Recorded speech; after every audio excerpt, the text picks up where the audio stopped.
Some parts of the Portland market are still red hot. Others have dropped so much that people who bought a few years ago almost have zero appreciation. In this video, I'm breaking down how the Portland real estate market is splitting in two. After selling hundreds of homes in the last 5 years, I'll show you where the best opportunities are and where people are getting trapped the longest. So let's dive in. Two listings hit the market the same week. A house out in the suburbs got multiple offers, while a condo just had another price cut. That's the Portland market right now. A few years ago, the whole area was pretty much moving together. Prices were climbing everywhere, buyers were everywhere, and the energy was similar whether you were inside Portland or in the towns around it. But that changed. A lot of suburban markets are still moving fast. Homes are selling quickly, multiple offers are still happening, and buyers are still paying over asking in many cases. Some of these towns have seen prices jump pretty hard over the last few years as well. But inside Portland, the market has slowed down in a big way. Home values in the city slipped over the past year, and condos are struggling the most. You can drive 15 to 20 minutes and walk into a completely different market dynamic. And the gap between Portland and the suburbs is wider than it's been in a long time. Now, if you're watching this trying to figure out where your situation fits into the market, whether you're buying in the suburbs or trying to make sense of Portland itself, that's the stuff I help people with every single day. My info's down below. Reach out and we'll figure it out. All right, back to it. Inside Portland, condos are getting hit harder than anything else. If you bought near the peak thinking you were building quick equity, there's a good chance that the numbers don't look the way you expected anymore. Portland condos had a huge run in 2023 and 2024. Units were moving in about a week, buyers were paying over asking, and people started thinking that the pace was normal. Now condos are sitting closer to 4 to 5 weeks instead of 1. Places that used to sell over asking are now selling below listing price. And after multiple price cuts, some sellers are landing around 95% of their original asking price. That means buyers have leverage again. And the HOA fees are making the math even harder. A lot of these buildings saw fees jump hard over the last few years because of insurance, snow removal,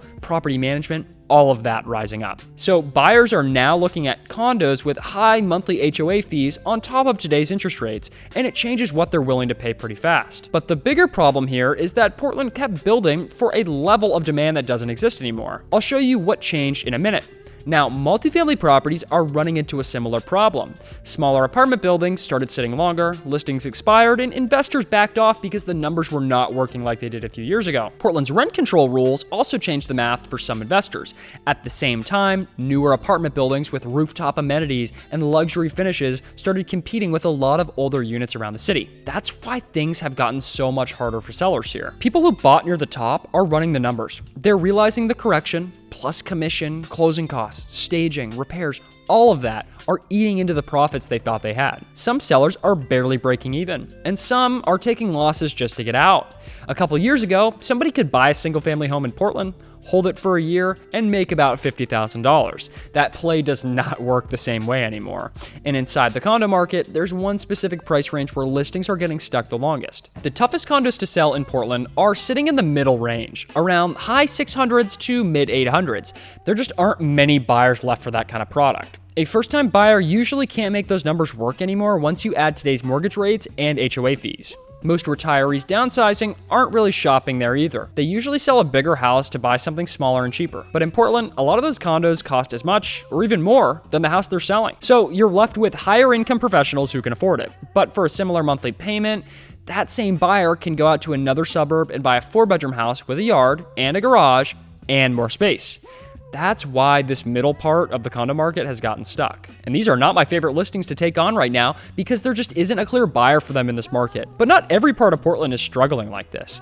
In a minute, I'll show you the neighborhood and price points that are still holding up pretty well. Now, all of this comes down to how much the buyer pool inside the city changed over the last few years. Not long ago, we had a very different group of people driving the market. A huge part of Portland's run came from out-of-state buyers, remote workers, second home buyers, people coming from bigger and more expensive cities. They came for the restaurants, the walkability, the old port, the waterfront, all of that. And of course, during those years, builders started adding condos and new developments all over the city just to keep up with demand. Maine was one of the top states in the country for people moving during this stretch. So developers and sellers assumed that the wave of buyers was going to keep coming in. But once rates went up and companies started pulling people back into the office, the whole wave of buyers pretty much disappeared. Buyers were looking closer at the day-to-day reality of living here instead of just the lifestyle that was selling during COVID. Schools became part of the decision decision too. Families comparing Portland started leaning towards the suburbs because some districts there have stronger reputations. Families usually would have helped absorb a lot of Portland's mid-range inventory,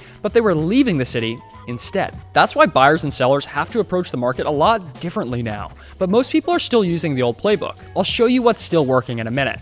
Now, second home buyers pulled back too.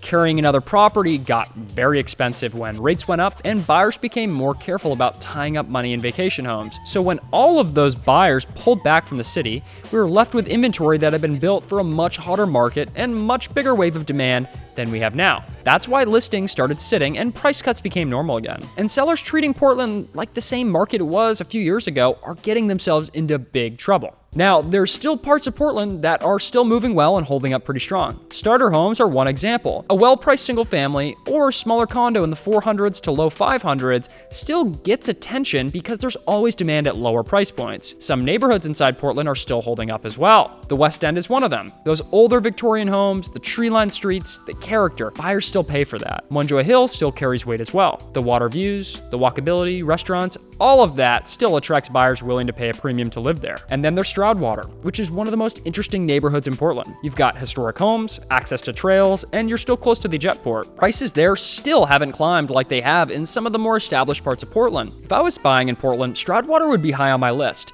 And part of the reason is because buyers still haven't piled into that neighborhood the same way they have in places like the West End or Munjoy Hill yet. That's usually where some of the better long-term opportunities will show up. So there's still parts of Portland performing well. And outside the city, some of the suburban markets are still moving fast too. Buyers are still competing pretty hard for places like Scarborough, Falmouth, and parts of Westbrook because people want the schools. They want the space and the easier day-to-day lifestyle there. But the middle condo range around $650,000 to $850,000 is where sellers are getting stuck. That means buyers and sellers can have two completely different outcomes depending on the property and the neighborhood. At this point, the strategy is more important than it was a few years ago because some moves still work in Portland and some can burn you pretty fast.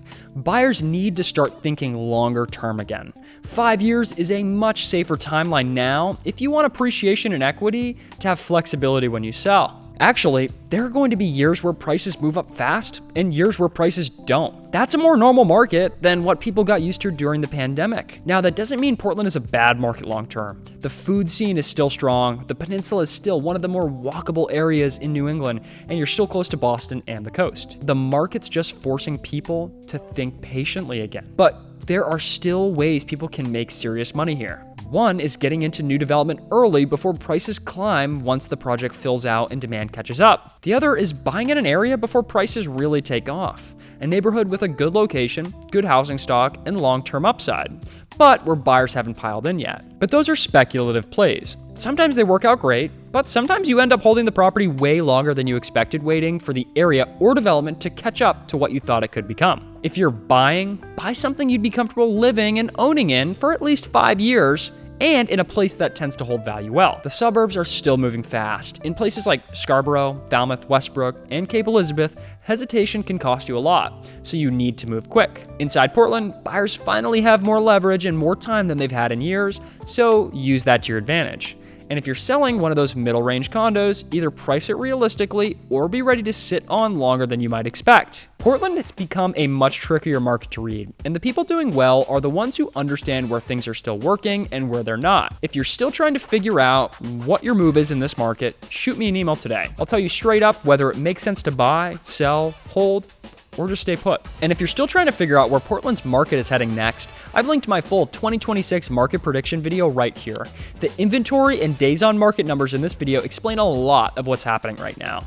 So thanks for watching, and we'll see you in the next one.